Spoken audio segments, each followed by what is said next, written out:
2015, there was a curious article in The Economist that talked about Iran as a modernizing country, as a country that was maturing, and that this trend would continue if there were to be a nuclear deal. Now, that has been the prevailing wisdom of center-left politics, and I think just sort of a foreign policy dogma ever since then. That if the U.S. had a deal, we had a deal. That deal was taken away by a Republican administration, and now that deal needs to come back. But suddenly, within the past 6 weeks, that prevailing dogma has been thrown into turmoil. Something truly magical, something stunning, something tension-filled, tumultuous is taking place. There is real change that is in the air in Iran. And we see it through the videos, we see it through the news reports of what can come out of the country.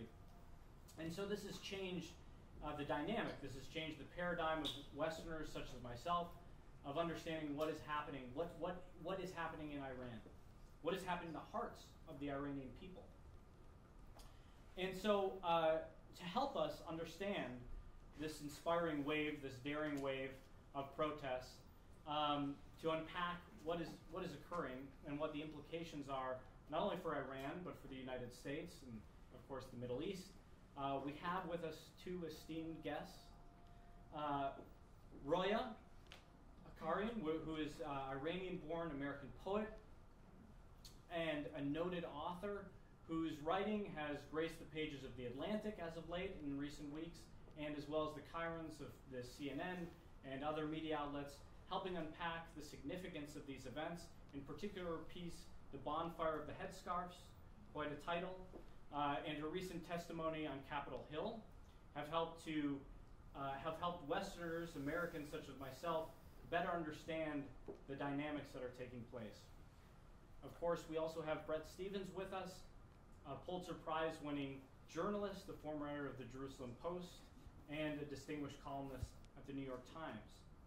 And I would note that through his work at the Times, he has carved out a very influential voice critiquing the Iran nuclear deal and the various sundry attempts to revive it. And so I'm sure we will have some of that illuminated today in our discussion. This is certainly a sobering topic. It's a time of tumult and tension, but it's also a time of hope. It's a time of the possibilities of what could come. It's a time even perhaps of revolutionary sentiment, the likes of which have not been seen for more than half a century. And so with that, let's go ahead and begin. And rather than start at the beginning of that revolutionary period, of those late 1970s, which Toby touched on so well, let's start 6 weeks ago. And Roya, help tell us the story of Mahsa Amini, her life, her significance, her death, and the events that followed. Good evening. I'm mic'd up, so I hope everybody can hear me well. Since everybody was thanking everybody else, I want to thank Bret. Because I texted him to say if he would do this with me, and within about a few seconds, he said yes. So I'm touched both as a friend, but also as a fellow writer and thinker, because I felt that he understood the gravity of the issue, and thank you. So I came up all of a sudden with a metaphor, or at least a parallel, for Mahsa Amini, who was a Kurdish, 22-year-old Kurdish woman who had come to Tehran to visit with relatives for just a few days and then go back to Kurdistan. And I thought that her story of eventually what happened to her is a perfect parallel in some ways with the story of Emmett Till. You know, Emmett left Chicago, came to Mississippi. You know, he was not a political person. He was a 14-year-old. He had no intention of being politically provocative. And then just the most innocent thing that he could possibly do got him killed. And in some ways, obviously, changed history. And I think Mahsa Amini's death, a visitor in Tehran with no political intentions, unlike so many other women in Iran, or especially in Tehran, no intention to be provocative. She had a few buttons of her uniform, the Islamic uniform that you have to put on as women in Iran, open. It's actually been misreported by everyone. Her hair wasn't showing. She had her scarf on. But the buttons were open. And the morality police always wants to make a lesson of somebody. And so they picked on her. And the rest is history. And I think because she was everyone, because she was so perfectly innocent, because she had no intention of being provocative, it is that the nation has taken to the streets, because everyone can feel that in her death, they can find the death of their own relatives, female relatives. And I think that, someone told me when we were at the State Department speaking to the Secretary of State and others, somebody quoted that the hashtag Mahsa Amini has circulated in social media over 100 million times. And so, I think she has somehow swept up everyone, not just in Iran, but also the imagination of so many others along the way.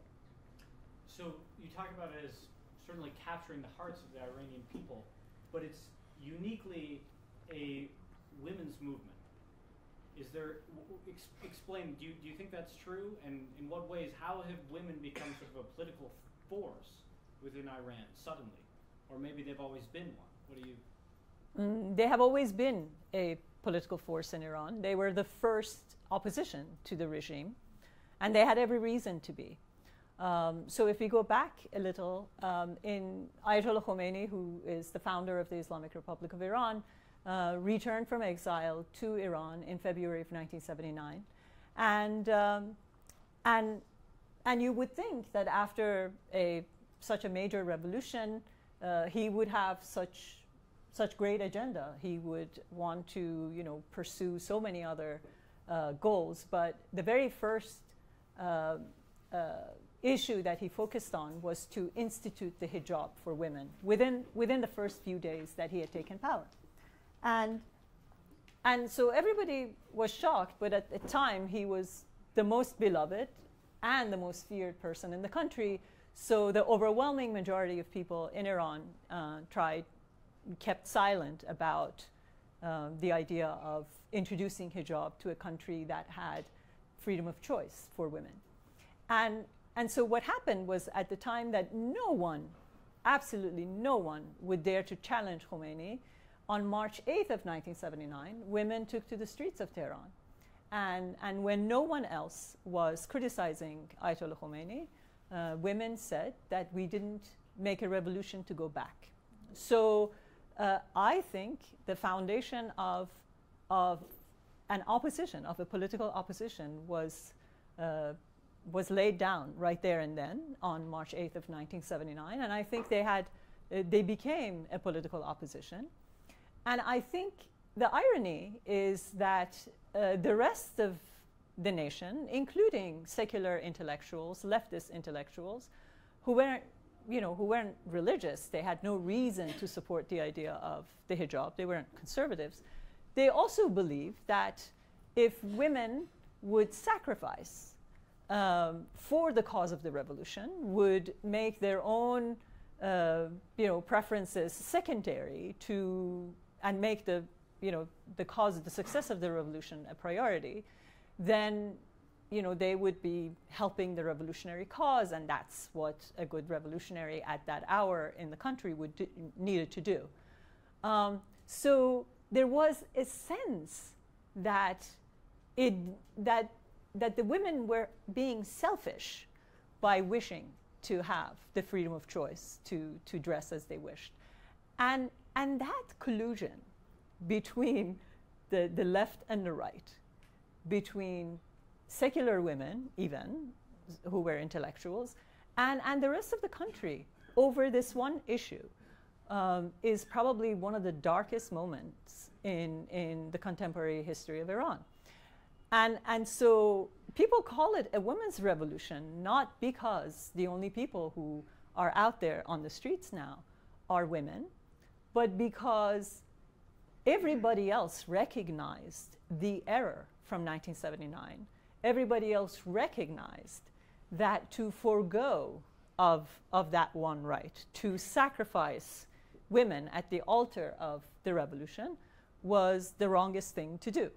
And so it is a women's revolution because everybody has come to recognize that they need to go back to the beginning, and they need to all realize that it was a misogynist effort on the part of the Ayatollah, and it was a misogynist collusion at the beginning of the revolution that has allowed the Ayatollahs to go on for 43 years. So you need to undo that by allowing women to lead. But certainly women are not the only ones. Okay, so speaking of who has taken to the streets, what are the demographics of those who've taken to the streets, and do they have widespread support? You know, it's interesting because you asked me that this afternoon, and I thought, you know, did the American Revolution have widespread support? You know, how can we prove that other revolutions throughout history have had widespread support? In my view, revolutions are events that take a nation towards a better future. And, you know, sometimes the rest of the nation needs to follow, you know, kicking and screaming. So, no, I mean, I don't think anybody can tell how wide the support is. But I can tell you one thing. And this is interesting because I was at the State Department. Anthony Blinken asked me, you know, so you were telling me that secular Iranians are with this revolution. What about the conservatives? And I said, well, the conservatives are moral people too. You know, the conservatives recognize that if this regime continues, Islam is going to lose every ounce of attraction, allure, legitimacy that it has in the eyes of the people. There are, you know, for those of you who are on social media, you might have seen that it's become sort of a public prank for teenagers and other people on the street to knock off the turban from the head of the imams and, you know, other clerics who walk by. But that's an expression of the amount of hatred that people are feeling towards the clergy in Iran right now. So I think, you know, looking at the mere fact that it hasn't gone away, that it's in its 6th week, and it keeps on growing in places that no one had ever expected, including Qom, which is the Vatican of Iran, which is the place where all the Shiite seminaries are located. You've had demonstrations in Qom. It's unthinkable. And so I would say it is widespread. It is a popular movement. And I think some of the conservatives who are joining because they want to save Islam from further deteriorating in the country. Let's turn to you, Bret. Retrace for us a little bit the politics of the nuclear deal with some brevity. I'm sure we could dedicate an entire evening to that. And how is the past 6 weeks complicate the current administration's hopes to strike a deal? Take it from there. Well, let me make a couple prefatory comments and just also build on a few things that Roya said. When she asked me to, if I would join her this evening, the reason I answered immediately is, of course, it's an honor to share a stage with you. And for the last 10 minutes, I think all of you have understood why it's an honor to share a stage with you. And it's also delightful to see some old friends, Thane, Ed, Greg, a number of other people that I've known over the years in different walks of life. I just wanted to say one more thing in connection to what you said. You know, For revolutions to succeed, they don't just need exemplary heroes, they need exemplary victims. In 1978, the apartheid regime in South Africa beat a man named Steve Biko half to death and left him chained in the trunk of a car. And Steve Biko, in some ways, is in the manner of his death, was a demonstration of why it was the regime that killed him that had to go. When Mohamed Bouazizi set himself on fire in Tunisia at the end of 2010, that was the exemplary victim, the everyman, who showed why all of these Arab autocracies had to go. Something similar happened in Poland with a priest whose name escapes me right now during the Solidarity movement. But that's, in effect, it seems to me, what Iran has had. Not the perfect champion, and I think the success of this revolution in some ways will depend on whether it finds a champion, but it has certainly found its exemplary victim, which is why it has been so galvanizing. A second observation in connection to what you said, women had a unique power in Iran that men didn't have, which is that in being forced to wear hijab, every woman in Iran had the instrument of revolution literally sitting on her head. And all it took was the courage, often found in numbers, to take that hijab off to spark a revolution. And that's a real problem that dictatorships like Iran's have, which is that in trying to impose their dictatorship into the most intimate parts of people's lives, they leave themselves exposed. The best dictatorships, I mean, the best from the standpoint of dictatorship, is a Goldilocks dictatorship, which is not so repressive, right, that it creates opportunities like this, and at the same time not so liberal that it makes them easy to overthrow. So this is, I think, the way to understand what's happening in Iran can't simply be in the context of what's happening in Iran itself. You have to look at it in the context of other revolutionary moments and see how it compares. And now it seems to have almost all of the features required for a successful revolution, except for one, which is some concept of leadership. And I suspect we're going to see whether that emerges. With respect to the nuclear deal, to me, the nuclear deal was always essentially a form of capitulation. It was the capitulation which argued that there is nothing more that we can do to stop Iran from acquiring the instruments for weapons of mass destruction than to bargain with them, than to offer them things that we think they might like in exchange for restraints. And of course, it might work.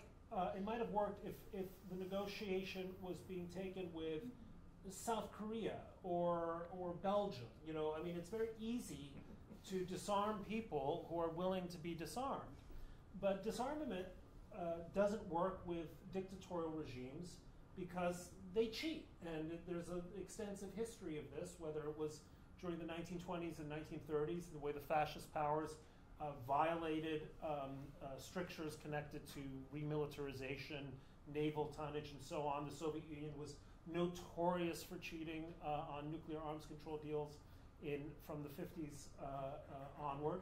And the Islamic Republic is the past master of cheating. Of course, it's very easy to cheat if you have a huge country with lots of mountains and lots of places where you can secret stuff away. The other miscalculation involved this false dichotomy that became entrenched in the thinking of Western foreign policy elites, which was the idea that there was a meaningful distinction between Iranian hardliners and moderates. Now, to some extent, within the ambit, a fairly narrow ambit of Iranian politics, that distinction might have meant something. Although if you actually study the history of Iran's nuclearization, the first great wave of its nuclear efforts happened under Mr. Khatami, who was hailed as the great reformer of the late 1990s and early part of this century. So there was this idea like, well, you know, if we strike a nuclear deal, and particularly if we strike a nuclear deal with moderates, and in the last administration we had Rouhani, who was supposedly a moderate, then that will encourage moderate forces and create a kind of a movement for change within the regime itself. Now, this was just totally false. A, because it misunderstood that the regime was not Rouhani's to run, it was the supreme leaders to run always, and particularly on nuclear issues. But it was also a mistake because the moderates were no less interested in a sincere denuclearization deal as the hardliners are. In fact, my experience in a different context when I used to report from Israel and Palestinian Authority is that it was better to speak to Hamas than it was to the Palestinian Authority, because Hamas more or less told you what they intended, right? Whereas the Palestinian Authority lied. I mean, they intended the same thing, but one was dishonest and the other was not. So I think from the moment it was signed in 2015, I thought it was a disastrous deal. I supported, and I didn't often support him, Trump's decision to walk away from the deal. And now to your last question, the deal, I think, was dead on arrival before this revolution began. It's very difficult to imagine this or any other administration reaching a concordat with the people who are busy murdering men and women in the streets of Tehran and elsewhere. Right. So I just want to say something to the point you made about Hamas being a better negotiation partner. I was at a dinner with Condoleezza Rice 14, 15 years ago, and she said that Qasem Soleimani, the head of Iran's Revolutionary Guard Corps, had called her up to say, if you really want to have a successful negotiation, why are you reaching out to the foreign minister, to Javad Zarif? Yeah. You should know that the person who can actually make a deal is me. Yeah. So, so yeah, exactly. You know. So speaking of negotiations, that was a good transition here. You've been on the Hill. You've been talking to the Secretary of State. What are some of the, first of all, what can the U.S. do? What is it doing? What could it potentially do, in your judgment, better, perhaps, to support this fomenting protests, possibly attempt for regime change, if I could be so bold to say? What could the U.S. do? What could the Western world do? And what are you hearing from politicians? What are you hearing from diplomats with regard to the U.S.'s role? Mm-hmm. Washington, or at least the Washington I met, mostly Democratic senators and the top brass at the State Department, is intellectually delayed as far as the events in Iran are concerned. They are, and it was obvious from the questions that they were asking. The first one was, it's a women's revolution, so who else is on the streets? So, we had to explain that, yes, the women sparked this movement, but everybody else has joined in, and the women have led it because they had they had a reason and they had a tool with which they could spark the revolution, but everybody else has come along. And then, they are so wedded to the nuclear deal that everything else has to orient itself around, so what do we do with the nuclear deal? How can we help the demonstrators and carry on with the nuclear deal? And it seemed to me like, it was like Churchill being asked to sit down with the Nazis and come up with a peace agreement, during World War II, and he found it incredibly impossible to do both at the same time. So I was trying, without referring to Churchill, to say to the State Department, you can't be sitting down with the people with the very leaders who are killing the people on the streets, and negotiate a deal with them and think that you can also support those people at the same time, that these two are entirely paradoxical. They can't happen both at the same time. And I think part of the reason is because the intention of the State Department has been, ever since Biden came to power, to bring back the nuclear agreement, that this has been the central effort that they've been trying to make. So I think part of what the U.S. can do is to undo some of the thinking that they have been so wedded to. Part of it is the nuclear deal. The other is the idea that there is this, there is this good and evil force in Iran, hardliners and reformists, and that if they just do the right thing at the State Department, or if they could just help the reformists, somebody would emerge to save the day. And this is, as Bret said, has been false from the start. In fact, I think it's the greatest political good cop, bad cop that any government has ever played. And it's part of what, unfortunately, so many of liberal intellectuals in America have bought. And it goes on. The discussion about, reformists, is there something we can do to help them gain power? So I think part of what needs to happen is somehow for the administration to see this, kind of detach itself from these two beliefs. And then the third thing that keeps coming up is, and I had that conversation with one senator who said, but we can't intervene because we never understood that region. And I was thinking to myself, to say in the politest way I could, you don't have to understand the region. I mean, it's not a very big issue. It's a people who are saying the most fundamentally Washingtonian wishes that one could ever hear. They're saying, we want to hold hands on the street without being afraid. We want to have a future. We want clean air. We want to dance on the streets. And we want to be able to sing. I mean, it could very well be lines from the letter that George Washington said, or the speech he gave to a Jewish congregation in Rhode Island, where he said, "We're building a republic where everyone can sit under his own vine and fig tree," right? And that's precisely what Iranians on the streets are articulating at the moment. So to think that we have to think about Afghanistan and what went wrong in Iraq, and then conclude that we ought not to ever do anything again, is possibly the worst un-American conclusion that we could ever draw. And I also think it's to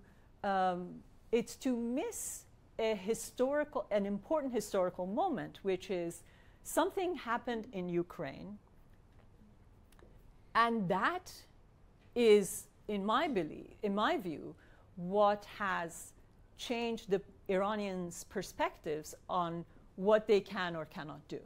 Because if you had asked me when the US left Afghanistan whether a revolution could happen in Iran, I would say no way, because it created such bleak circumstances. And Afghanistan being next door to Iran, I thought, they have every reason to fear that these forces, these Islamist forces in the region, have become so powerful that they are impossible to overcome. And I think Ukraine changed all of that. Ukraine made it look like a nation that is incredibly dedicated about the cause of independence and democracy, can be the David that stands up to Goliath. And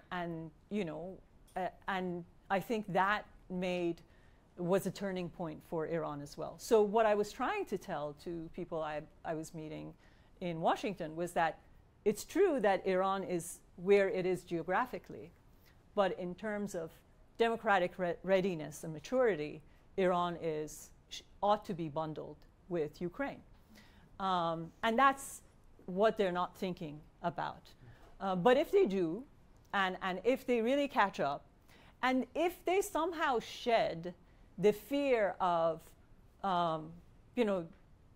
regime change, because these have become buzzwords that send shudder to anybody at the State Department, because whatever errors we made as Americans, in Latin America or in Vietnam and other parts of the world somehow is catching up with them now. And so the idea of not doing anything, it's as if that inaction justifies or rectifies what it was that they did or didn't do, 50, 60 years ago.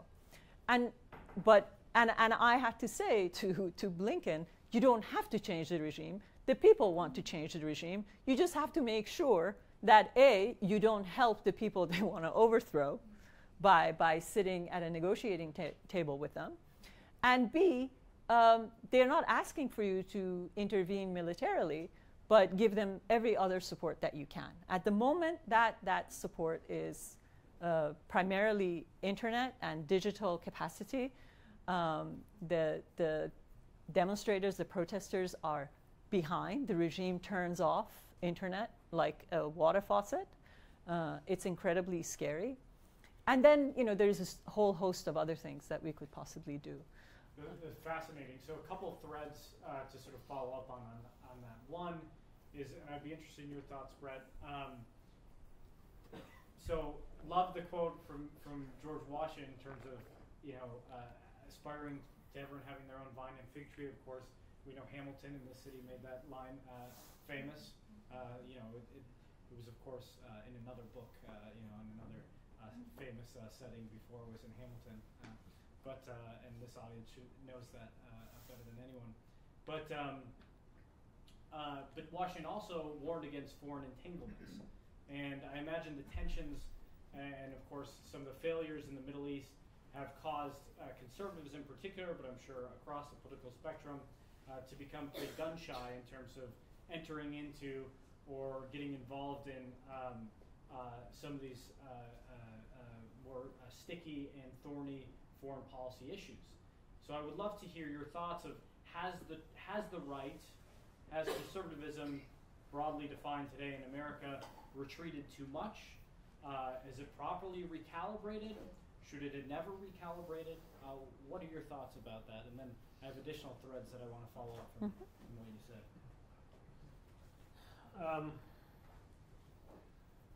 Look, the United States has screwed up around the world, and we have also done great good around the world. And we should endeavor to learn from our failures, but not forget the fact that were it not for us, Europe would be under either a Nazi or a Soviet dictatorship. Japan would be a very different country. South Korea would not be the thriving democracy that it is. Self-loathing and self-flagellation and we can never get anything right is a poor recipe in life, and it's a poor recipe in foreign policy as well. And it's particularly a poor recipe when we are not being asked to intervene. We are being asked to simply make it possible for other people to use instruments that we provide in order for them to realize their liberation.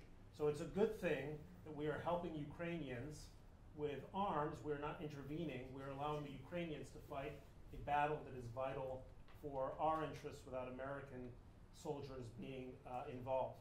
It will be a very good thing for the United States, for the state of Israel, for anyone who cares about a future in that region that is led by moderates and modernizers, if the Islamic Republic of Iran is overthrown, because it stands at the center of an effort to turn the entire region into a series of appalling tyrannies of a kind, by the way, that make the tyranny that's in Saudi Arabia seem relatively mild in comparison. So look at what is happening in Iran, Syria under Bashar Assad, Lebanon under Hezbollah, Yemen with the Houthis. All of this has Iran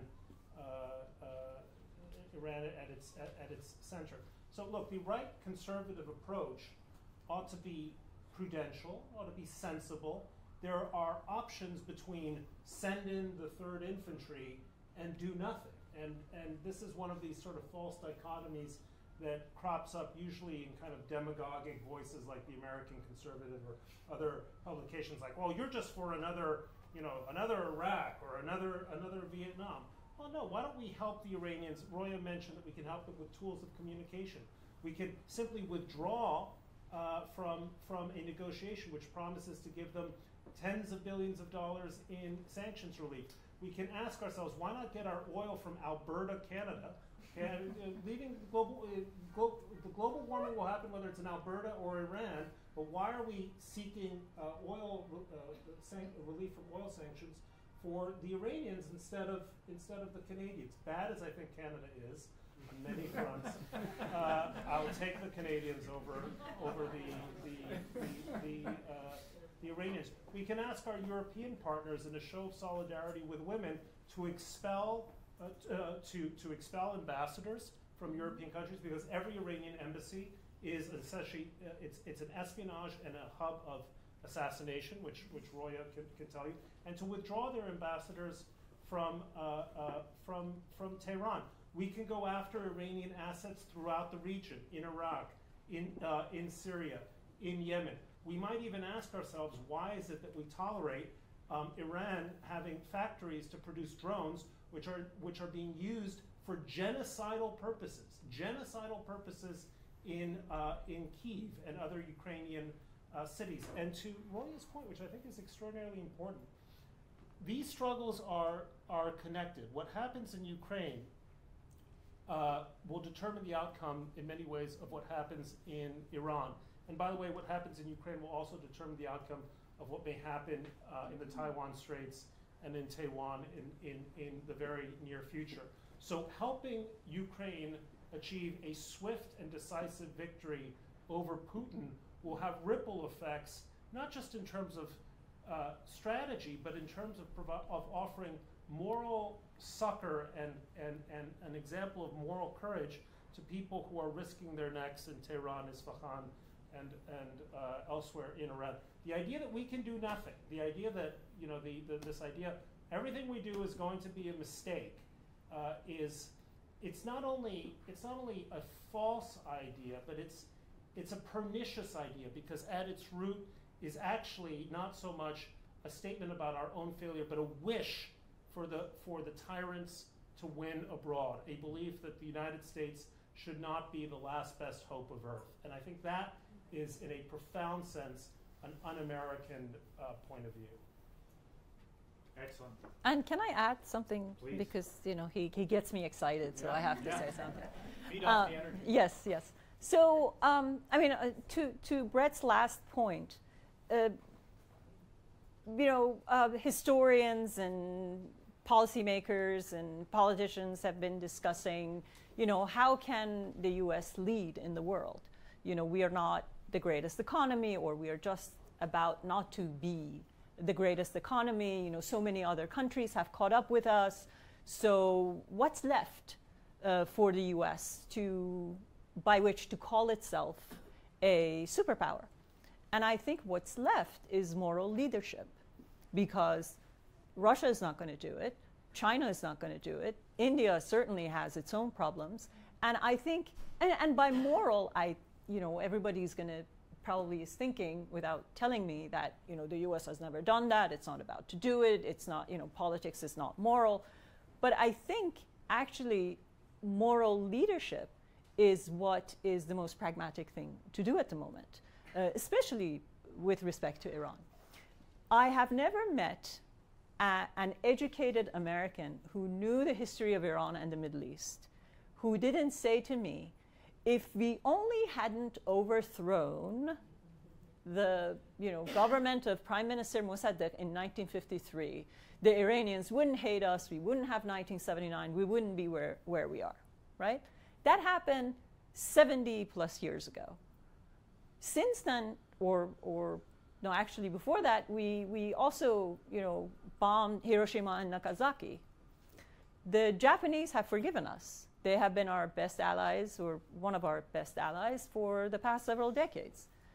But the one immoral thing we did in Iran, and I would argue that we didn't even do it. we had some hand in it, but we wanted to take the credit. That one immoral thing that we did has been haunting us for longer than the nuclear bomb has been haunting the Japanese. So I would argue that doing the moral thing with respect to Iran completely changes the view, the perspective of everyone in the Middle East about what the US is and what it can do, and it establishes a footprint for America that it so badly needs going forward from now. Can I just make one more point to that?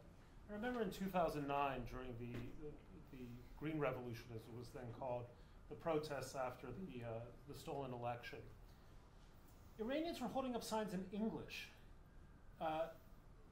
This was for our benefit, right? Yeah. There's a reason they were holding up signs in English. They were asking for help. And so our alliance with the real moderates of Iran is our alliance with its people. Mm-hmm. Now, it's not all of its people, but it seems to be the overwhelming majority of its people who can actually muster the courage. And you have to ask yourself, think of the courage it takes to remove your hijab, to go out in the streets night after night, to risk getting beaten up, to have your house marked with paint because someone in the IRGC or in the Basijin militia has noticed that you're involved in protest activity. Those are our people. And every Western government should say every single day, we stand with them and we will find ways to stand with them, in part by undermining the 500,000 or so willful Iranians who are part of the regime who aim to put their foot on the necks of the other 80 million. Right. So, I think we're at the time where we're going to open this up a little bit for discussion, but let me ask one more question. We've talked about this in terms of how hopeful this could be, how this could result in a possible regime change. What is the best case scenario? I mean, could Iran get to a point, if there's a regime change, could you see Iran in the next 5 years joining, say, the Abraham Accords? Or is that ever possible in your mind? And then what is the worst case scenario? Because of course, we've already talked about some of these interventions which have not gone particularly well. And what do you think is actually, what do you actually think will be the outcome? And I'll direct that both of you. Okay. Shall I go first? Yes. Here you go. The best possible outcome is a gay pride parade in Tehran in 2025. And if that happens, all your other problems are solved. Abraham, it's all good, right? Look, what is the worst case scenario? I wrote about this in my book 12 years ago. The worst case scenario is the regime wins. That is the worst, which is to say, the IRGC comes out, there are massacres in one city after another, women are imprisoned and systematically raped in a way that has happened before in this regime's history. And at the end of that process, within a year, the West comes begging and offers a nuclear deal, which ensures that this regime has not only consolidated its power inside, but has essentially been given a green light to effectively acquire all the tools it needs to rapidly assemble a nuclear weapon, if not acquire a nuclear weapon itself. What's the second worst outcome? The second worst outcome is a kind of a Syria outcome, in which this becomes, people forget Iran has many ethnicities within it.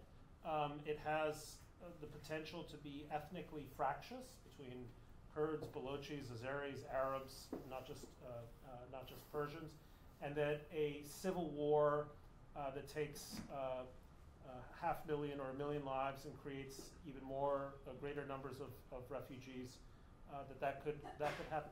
Those are real things, and you have to be thoughtless not to take them into account. You also have to be heartless to say that because bad things can happen, you should aim at optimal outcomes. Mm-hmm. So whatever he said, and I'll take it a step further, which is that Iranians need our support, but we need their victory just as much. And I'll tell you why. So yesterday, anybody who had a New York Times at home saw that there was a huge 2-page ad that was a letter that Hillary Clinton, Oprah Winfrey, a whole bunch of leading women from around the world had signed, inviting everybody to, it was a call to the UN to say that the UN should suspend Iran from the Women's Commission, because Iran sits on the UN's Women's Commission. And my reaction was, when was the last time all of these women got together to issue a single statement? I don't know. There are historians in this room, you can remind me, but in my view, never, right? So, and I'll talk about one other instance, which is, you know, on March 8th, 1979, when women in Iran took to the streets, there were French feminists marching alongside with them. Kate Millett, the famous American feminist, was there alongside the Iranian women marching. Because at the time, the idea of feminism was that it's a global sisterhood, that if feminism was broken or the cause of women was broken in one country, it was broken everywhere else too. And we all had to come together for the cause, no matter where it took place. That idea has not been around for the last 40 plus years. And it has been the movement of women in Iran that has revived it. It's been the movement of women in Iran that has sparked so much excitement within the ranks of feminists. We also need Iranians to win, because we need democracy to win in order for us to stay a healthy democracy here. The more these thugs, the more these undemocratic authoritarian systems win, the weaker we become. Now, you can ask me, how can you draw a direct correlation?